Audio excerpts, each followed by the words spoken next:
Welcome back to the 17 News at Sunrise podcast, where we share your news on your schedule. Working in the spirit of the Golden Empire, this is 17 News at Sunrise. Good morning. Overnight, the first person in the world outside of a trial receives a COVID-19 vaccine. Her reaction this morning and what comes next in the fight against this deadly virus. A local teacher talks about her safety concerns in the classroom and the effect this school year has had on students and staff still ahead. And Bakersfield pastor Jim Ranger sings his heart out in the semifinals for NBC's The Voice. Only 5 of last night's performers will move on to the finale. A clip of the performance that left Coach Blake Shelton speechless. Today is Tuesday, December 8th, 2020. Good morning, everyone, and thanks so much for joining us for 17 News at Sunrise. I'm Alex Fisher along with Maddie Jansen, and Maddie will join us in just a bit. But first, we're turning things over to Kevin Charette, who has a look at our forecast on this Tuesday. And once again, we're dealing with dry conditions out there. Kev? Yeah, very dry conditions and some mild temperatures. The only thing we'll be looking at for today is maybe some clouds to approach from the south. We're still tracking that area of low pressure we were talking about yesterday. It continues to move southerly, but as it continues to kind of spin, we could see some of those clouds spin up our way. Let's show you the satellite and radar right now. There's nothing to show you around Kern County. We are in the clear right now. You can see some clouds out into the Kern Desert, but that is about it. In Bakersfield, we're sitting at 49 degrees, a light wind out of the east at 8 miles per hour at this time. As we take a look at the temperatures this afternoon, we are going to be nice and mild, above average. We should be right around 64, 65 degrees, but starting out chilly up in the Tehachapi area, 43 degrees right now. You have an easterly wind at 7. Fire danger is still high. In fact, you can see the winds are not a problem right now. I do expect the breeze to continue throughout the day for you into the Kern County mountains, and we have extended the fire weather warning until 10 p.m. tonight. So into the Kern County mountain, the fire danger is still relatively high. As we take a look at the temperatures, we'll look at lower 60s as we go throughout the afternoon. It's going to be a warm day in some parts of the state. We'll take a closer look at that coming your way in just a little bit. For now, we'll send it back over to you, Maddie. All right, thanks, Kevin. We begin this morning with breaking news of a deadly and fiery crash near Arvin that stemmed from a police pursuit. Here's a look at the aftermath of that crash that killed at least 2 people. It happened just after 1 this morning. CHP says from Arvin that police from Arvin were chasing a stolen car from the Los Angeles area. And that's when CHP officers lost track of the vehicle and called off the pursuit. Just minutes later, though, CHP received a call of a crash at the Herring Road off-ramp off Highway 99. CHP says the stolen vehicle crashed into a water drain and caught fire.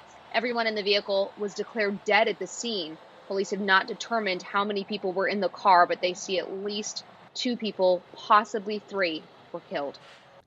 5:03 now, and it is being called V-Day in the United Kingdom as vaccines begin rolling out this morning. The first vaccination was given, starting a global immunization program that is expected to gain momentum as more vaccines win approval.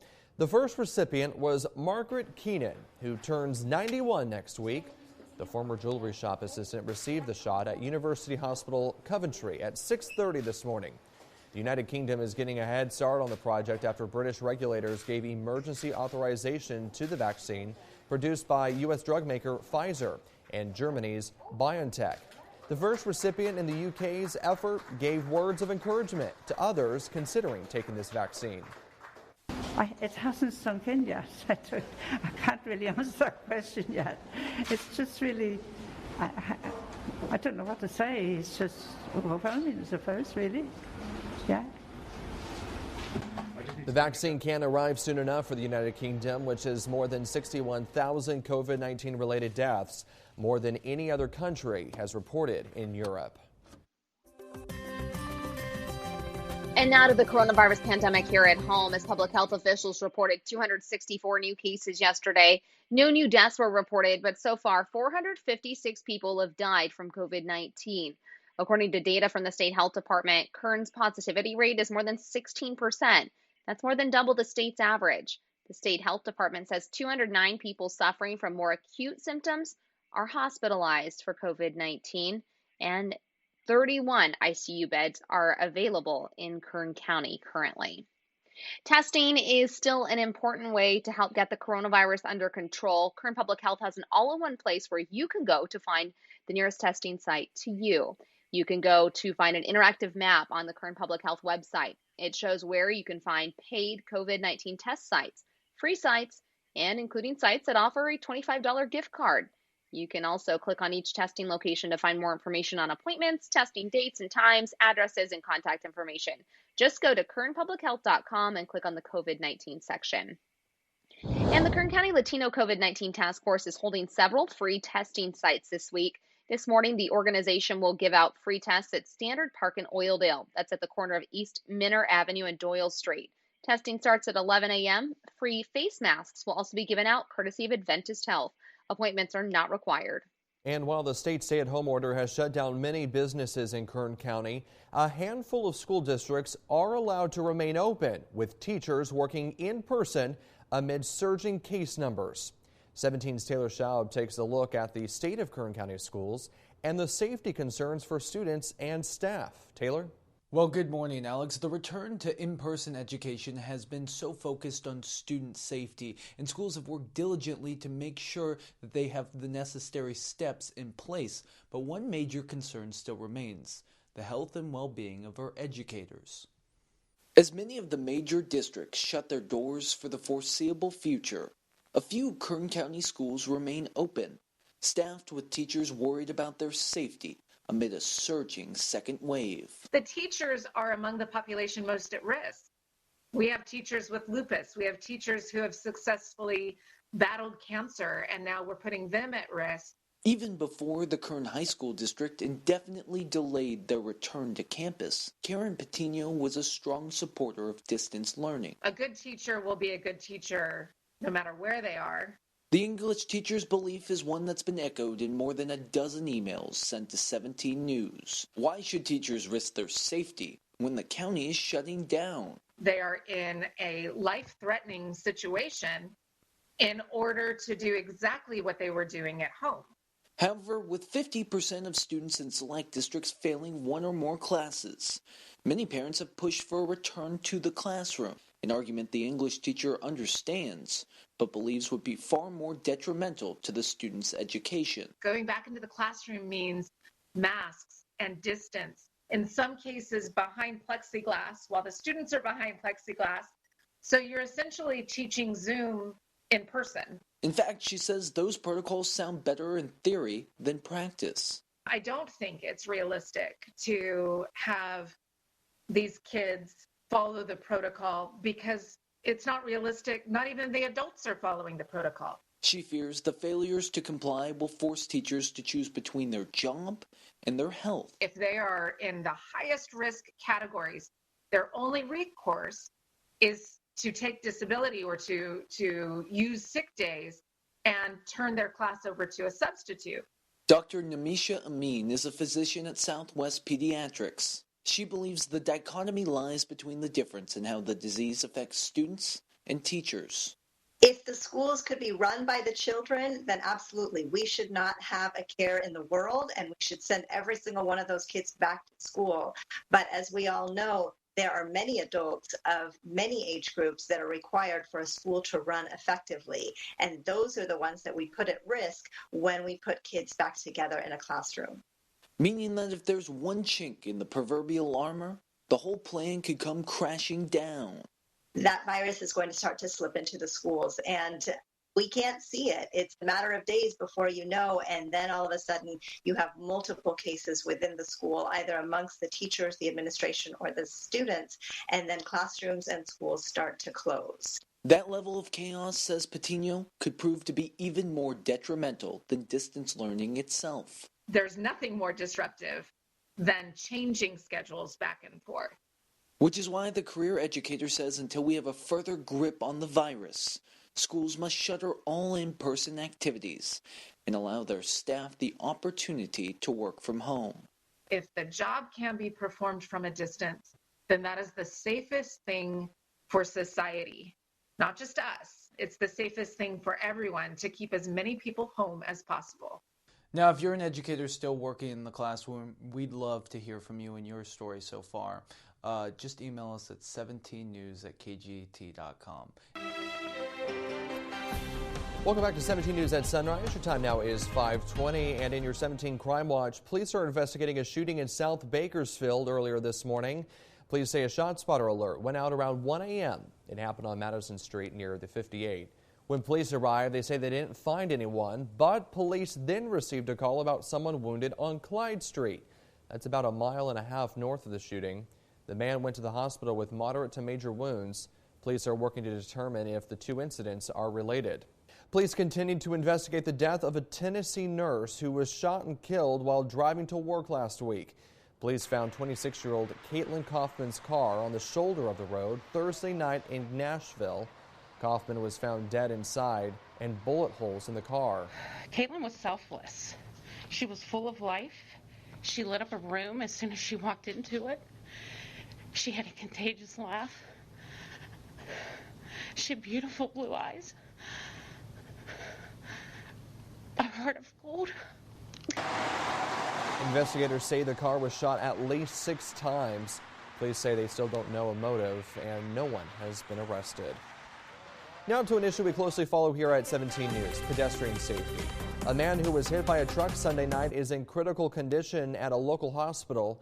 Bakersfield police say he was hit while crossing the street outside of a crosswalk near the corner of Wilson and Newstein Roads just before 6 p.m.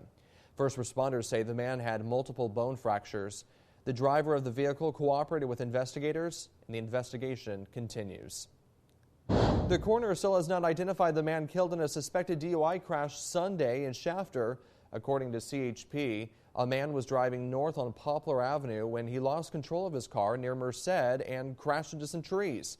CHP says the driver was not wearing his seatbelt. KGET Business Watch is brought to you by Grapevine MSP Technology Services, the Valley's leading IT service provider. Welcome back. Your time now is 5:24, and in your Business Watch, one of the most prized music catalogs on earth has a new owner. Universal Music Group now owns the rights to Bob Dylan's entire back catalog of more than 600 songs. The copyrights for songs span his 60-year career, including anthems like Blowin' in the Wind, The Times They Are A-Changin', and Make You Feel My Love, which was a huge hit for Adele. Bob Dylan's songs have been recorded more than 6,000 times by hundreds of artists, and he's sold more than 125 million records globally. Universal Music Group declined to say how much the deal was worth. Warner Media may not be content to stick all of its eggs in one HBO Max basket. Gizmodo reports the company's discussing 2 more streaming services. One would be a paid CNN service that may ditch the traditional 24-hour news for deep dive originals and international content. The other would be a free ad-supported service with content from cable channels such as TBS and TNT. HBO Max currently has about 8.6 million subscribers. One joy of the holiday season is receiving cards from family and friends. Over 1 billion are mailed each year in the U.S. And despite the pandemic, consumers say they still plan on sending out a card, even if they look a little different. Dan Chinnaman has more. One sure sign the holidays are here is the arrival of cards in your mailbox. Like most everything this year, holiday cards may look a little different. 2020 lending itself to a little humor. Just instead of Happy Holidays says, this year was fine, everything is fine. The craft site Etsy has seen an increase of 23% in searches for holiday cards compared to this time last year. Many shops have selections that reference masks, hand washing, and even a dumpster fire emblazoned with 2020, we survived. I do think you can nod to the current moment without being crass. The Spruce's editor-in-chief, Melanie Berlier, says if you're sending cards, be mindful of who is on your recipient list. This is not a year to send a holiday card that might be construed as a brag card or even a humble brag card. Berlier says keep these tips in mind as you craft your family card. Add an expression of gratitude or acknowledgement if it's been a tough year. Include life updates rather than material accomplishments. And finally, if you use a photo, make sure your backdrop is modest. It's just too insane. I'm like, we're having in the middle of a pandemic. We'll probably just do Zoom calls. If the thought of mailing cards is too much this season, think outside the box. Love the idea of, instead of sending a holiday card, sending a New Year card or even a Valentine's Day card. Something to look forward to as we say goodbye to a very long year. Dan Sheneman, NBC News. It was another epic night for Bakersfield's own Jim Ranger as he took the stage once again on NBC's The Voice.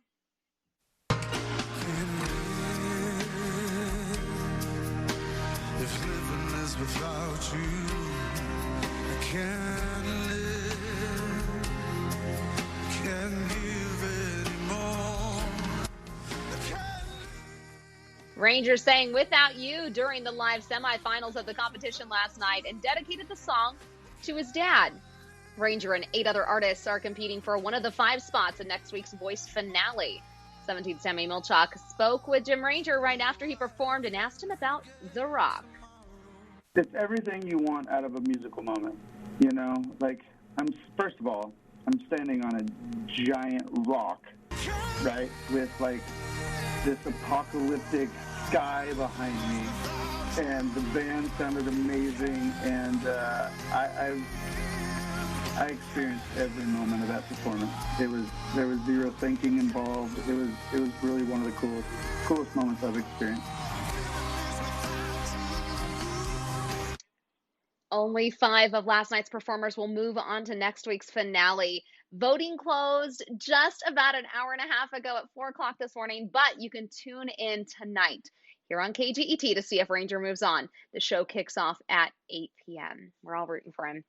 5:34 is your time now, and into politics. Today, the Trump administration is revealing its plan to distribute the coronavirus vaccine, as President-elect Biden announces his health team that will soon be in charge of getting that vaccine out to millions of Americans.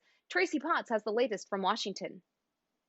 Hi, Maddie. Good morning, everyone. As of this morning, we've seen more than 15 million cases of COVID-19 in the United States. The White House getting ready for a vaccine summit today with the president and government experts explaining how they'll get the vaccine out and trying to convince Americans that it's safe. President-elect Biden will be absent from today's White House coronavirus vaccine summit. He wasn't invited. And Stat News reports drug makers Pfizer and Moderna turned down invitations as the White House aims to tout progress rolling out the first vaccine as soon as this week. It'll go to places like CVS, Walgreens, hospitals, community health centers, or public health labs. The Biden administration will be responsible for distributing millions of doses. We have yet to see any kind of detailed plan. The president-elect names his health team today, including California Attorney General Javier Becerra as Health and Human Services Secretary, Dr. Anthony Fauci staying on as Chief Medical Advisor, and a new equity task force focusing on communities of color. Biden's Defense Secretary, retired General Lloyd Austin, the first person of color in that role. On Capitol Hill, we senators are no strangers to your end-of-year drama. Lawmakers are expected to push the government shutdown deadline 1 week as COVID relief talks continue to prevent what Democrats are calling the Christmas cliff. Unemployment, eviction protection, and small business loans all running out this month. Christmas is approaching. We cannot have a heartless cutoff of these benefits. Lawmakers say they're close to a deal. The latest on the COVID negotiations overnight is that lawmakers are stuck on 2 issues: liability protection, that's what Republicans want, and money for states and local governments to deal with the crisis. That's what Democrats want. They're still trying to work it out. I'm Tracy Potts, 17 News. And let's take a look at the first results of today's 17 interactive feedback poll. We've been asking you this morning, should schools close down for the safety of teachers?